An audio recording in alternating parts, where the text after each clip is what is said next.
BLM Kerala Tamil Nadu Pondicherry. നമസ്കാരം. M5 ലൈവിലേക്ക് സ്വാഗതം. ശബരിമല സ്വർണ്ണക്കള്ളക്കേസിൽ മുൻ ദേവസ്വം ബോർഡ് പ്രസിഡന്റ് PS പ്രശാന്തും പ്രത്യേക അന്വേഷണ സംഘത്തിന്റെ അറസ്റ്റിലായി. ശബരിമല സ്വർണ്ണക്കൊള്ളക്കേസിൽ അന്വേഷണം അന്തിമഘട്ടത്തിലേക്ക് എത്തുകയും 1 മാസത്തിനകം പൂർത്തിയാക്കാൻ ഹൈക്കോടതി നിർദ്ദേശിക്കുകയും ചെയ്ത സാഹചര്യത്തിൽ സ്വർണം കട്ട ദൈവതുല്യർ പിടിക്കപ്പെടാതെ പുറത്തുവരുമെന്ന് ഇതോടെ ഉറപ്പായി. 2025 2019 സ്വർണ്ണക്കൊള്ള മറയ്ക്കാൻ ചെന്നൈയിലേക്ക് ദ്വാരപാലക വിഗ്രഹങ്ങൾ അയച്ച PS പ്രശാന്താണ് അറസ്റ്റിലായത്. പ്രശാന്ത് വരെയുള്ളവരെ അന്വേഷണ പരിധിയിൽ കൊണ്ടുവന്ന് കേസ് തീർക്കാൻ തന്നെയാണ് SITയുടെ നീക്കം. ദേവസ്വം ബോർഡിനപ്പുറത്തേക്ക് മന്ത്രിതലത്തിലേക്കോ സർക്കാർ തലത്തിലേക്കോ അന്വേഷണം വ്യാപിപ്പിക്കാനോ പ്രതികളെ കണ്ടെത്താനോ പത്മകുമാർ പറഞ്ഞ ദൈവതുല്യനെ കണ്ടെത്താനോ യാതൊരു നീക്കവും അന്വേഷണ സംഘത്തിന്റെ ഭാഗത്തു നിന്ന് ഉണ്ടാകുന്നില്ല എന്നാണ് ബന്ധപ്പെട്ടവർ ചൂണ്ടിക്കാട്ടുന്നത്.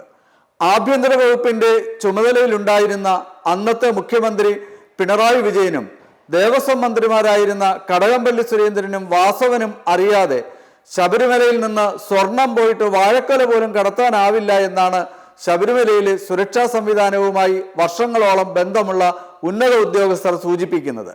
പിണറായി വിജയൻ, കടകംപള്ളി സുരേന്ദ്രൻ എന്നിവരുമായി ഉറ്റ ബന്ധമുള്ളവരെ അന്വേഷണ സംഘത്തിൽ ഉൾപ്പെടുത്തിയ സാഹചര്യത്തിൽ ദേവസ്വം ബോർഡിനപ്പുറത്തേക്ക് അന്വേഷണം പോകില്ല എന്ന് തന്നെയാണ് നിഗമനം. കേസിൽ 1 മാസത്തിനകം ആദ്യത്തെ കുറ്റപത്രം നൽകുമെന്ന് പ്രത്യേക അന്വേഷണ സംഘം ഹൈക്കോടതിയെ അറിയിച്ചു. ശ്രീകോവിലിന്റെ കട്ടിളപ്പാളികൾ 2019 ചെന്നൈയിലേക്ക് കടത്തി സ്വർണം കവർന്ന കേസിലാണ് അന്വേഷണം ഏതാണ്ട് പൂർത്തിയായിട്ടുള്ളത്.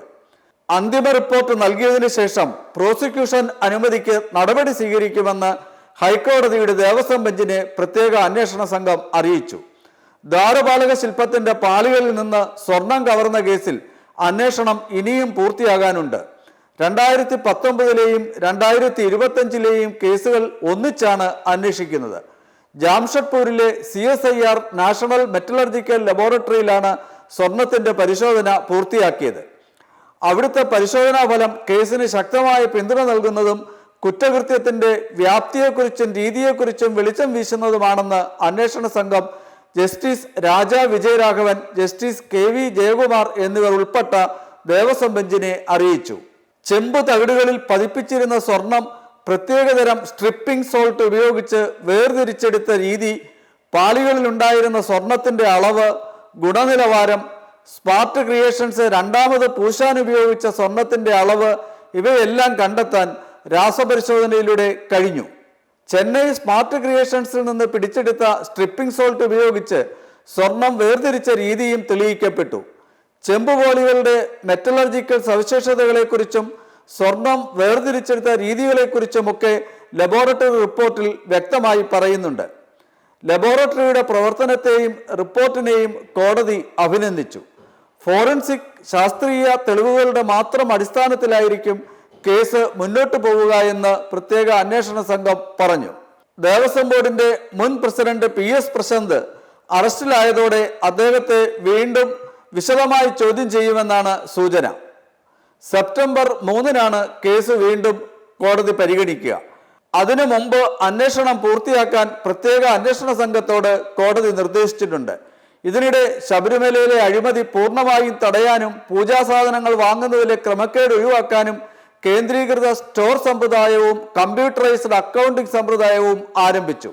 ശബരിമലയിൽ അഡ്മിനിസ്ട്രേറ്റീവ് ഓഫീസർ വഴിപാടുകൾക്കുള്ള പൂജാസാധനങ്ങൾ വാങ്ങി വിതരണം ചെയ്യുന്ന രീതി പൂർണ്ണമായും ദേവസ്വം ബോർഡ് അവസാനിപ്പിച്ചു.